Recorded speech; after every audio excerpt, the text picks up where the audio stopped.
ಅಮ್ಮು ಏನ್ ಮಾಡ್ತಿದ್ಯಾ? ಪಾಪುಗೆ ಪ್ಯಾಂಪರ್ಸ್ ಆರ್ಡರ್ ಮಾಡ್ತಾ ಇದ್ದೀನಿ. ಓಕೆ, ಡೆಲಿವರಿ ಬರೋಷ್ಟರಲ್ಲಿ ಒಂದು ಇನ್ಸ್ಪಿರೇಷನ್ ಸ್ಟೋರಿ ಹೇಳ ನನಗೆ. ಓಕೆ. ಹಾಯ್, ನೀವು ಕೇಳಿಸ್ಕೊಳ್ಳಿ, ಫುಲ್ ಸ್ಟೋರಿ ಹೇಳ್ತೀನಿ. 2019 ಸ್ಟ್ಯಾನ್ಫೋರ್ಡ್ ಯೂನಿವರ್ಸಿಟಿಯಲ್ಲಿ ಇಬ್ಬರು ಹುಡುಗರು ಕಾಲೇಜ್ ಡ್ರಾಪ್ಔಟ್ ಮಾಡ್ಬಿಟ್ಟು ಮುಂಬೈಗೆ ಬರ್ತಾರೆ. ಅವಾಗ ಕೋವಿಡ್-19 ಇರುತ್ತೆ. ಅಮೆಝಾನು, ಫ್ಲಿಪ್ಕಾರ್ಟು ಎಲ್ಲದರಲ್ಲೂ ತುಂಬಾ ಆರ್ಡರ್ಸ್ಗಳು ಬರ್ತಾ ಇರುತ್ತೆ. ಬರ್ತಂತ ಆರ್ಡರ್ಸ್ಗಳು 2-3 ಡೇಸ್ ಟೈಮ್ ತಗೊಳ್ತಾ ಇರುತ್ತೆ. ಬಟ್ ಈ ಹುಡುಗರಿಗೆ ಒಂದು ಇನ್ಸ್ಪಿರೇಷನ್ ಆಗಿ ಒಂದು ಐಡಿಯಾ ಸ್ಟ್ರೈಕ್ ಆಗುತ್ತೆ. ಓಕೆ, ದಿನಸಿಯಲ್ಲಿರುವಂಥ ಸಾಮಾನುಗಳು ಏನ್ ಮಾಡ್ತಾರೆ, ಅದೆಲ್ಲ ಆನ್ಲೈನ್ ಅಲ್ಲಿ ಆರ್ಡರ್ ಸಿಗ್ತಿರಲ್ಲ. ಅವಾಗ ಇವ್ರಿಗೆ ಒಂದು ಐಡಿಯಾ ಬರುತ್ತೆ, ಯಾಕೆ ನಾವು ಒಂದು ದಿನಸಿ ಐಟಮ್ಸ್ಗಳನ್ನ ನಾವು 10 ಮಿನಿಟ್ಸ್ ಅಲ್ಲಿ ಡೆಲಿವರಿ ಮಾಡಬಾರ್ದು ಅಂತ. ಐಡಿಯಾ ಬಂದಾಗ ಅವ್ರು ಹುಡುಗರ ಹತ್ರ ಶೇರ್ ಮಾಡ್ತಾರೆ ಹಿಂಗೆ ಅಂತ. ಅದಕ್ಕೆ ಬೇರೆಯವರೆಲ್ಲ ಹೇಳ್ತಾರೆ, ನಿಂಗೆ ತಲೆ ಕೆಟ್ಟೋಗಿದೆ, ಮುಂಬೈ ದೊಡ್ಡ ದೊಡ್ಡ ಸಿಟಿಗಳಲ್ಲಿ 10 ನಿಮಿಷ ಟ್ರಾಫಿಕ್ ಅಲ್ಲಿ ಎಲ್ಲಪ್ಪ ನಿಂಗೆ ಮಾಡೋಕ್ಕಾಗುತ್ತೆ ಅಂತ. ಬಟ್ ಆ ಹುಡುಗರು ತಲೆನೇ ಕೆಡಿಸ್ಕೊಳ್ಳಿಲ್ಲ. ಒಂದು ಗೋ ಸ್ಟೋರೇಜ್ ನ ಕ್ರಿಯೇಟ್ ಮಾಡ್ತಾರೆ.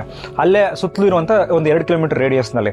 ಅಂಗಡಿ ಯಾರ ಕಣ್ಣೂ ಕಾಣಲ್ಲ. ಬಟ್ ಇವ್ರು ಏನ್ ಮಾಡ್ತಾರೆ, 10 ನಿಮಿಷದಲ್ಲಿ ಅವ್ರು ಚಾಲೆಂಜ್ ಮಾಡಿದಾಗೇನೆ ಅವ್ರು ಡೆಲಿವರಿ ಕೊಡ್ತಾರೆ. ಈ ಐಡಿಯಾ ಅಲ್ಲಿ ತನಕ ದೊಡ್ಡ ದೊಡ್ಡ ಕಂಪನಿಗಳಿಗೆ ಯಾರಿಗೂ ಬಂದೇ ಇರಲಿಲ್ಲ. ಈ ಐಡಿಯಾ ಚೆನ್ನಾಗಿ ವರ್ಕೌಟ್ ಆಗುತ್ತೆ. ಅದನ್ನ ಕಿರಣ ಆಪ್ ಅಂತ ಒಂದು ಸ್ಟಾರ್ಟ್ ಮಾಡ್ತಾರೆ.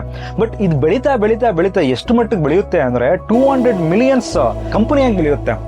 ಎಲ್ಲ ತರ ಗ್ರೌಂಡ್ ವರ್ಕ್ ಮಾಡಿ ರಿಸರ್ಚ್ ಮಾಡಿ ಆ ಹುಡುಗ ಒಂದು ಕಾನ್ಫಿಡೆನ್ಸ್ ಬಂದಿತ್ತು. ಯಾರ ಮಾತನ್ನು ಕೇಳಿಲ್ಲ, ನೆಗೆಟಿವ್ ಆಗಿ ಏನು ಹೇಳಿಲ್ಲ. ಸ್ಟಾರ್ಟ್ ಮಾಡ್ಬೇಕಂತ ಕರೆಕ್ಟಾಗಿ ಸ್ಟಾರ್ಟ್ ಮಾಡ್ಬಿಟ್ರು. ಆ ಅಪ್ಲಿಕೇಶನ್ ಹೆಸರು ಏನ್ ಗೊತ್ತಾ? ಝೆಪ್ಟೋ. ಆ ಹುಡುಗ ಹೆಸರು ಗೊತ್ತಾ? ಆದಿತ್ಯ ಅಂಡ್ ಕೈವಲ್ಯ ಅಂತ. ನಿಮ್ಗೂ ಈ ತರ ಇನ್ಸ್ಪಿರೇಷನ್ ಆಗಿ ಏನಾದ್ರೂ ಒಂದು ಐಡಿಯಾ ಬಂದಿರುತ್ತೆ, ಬಟ್ ನಿಮ್ ಫ್ರೆಂಡ್ಸ್ಗಳೆಲ್ಲ ಬೇಡ ಅಂತಿರ್ತಾರೆ.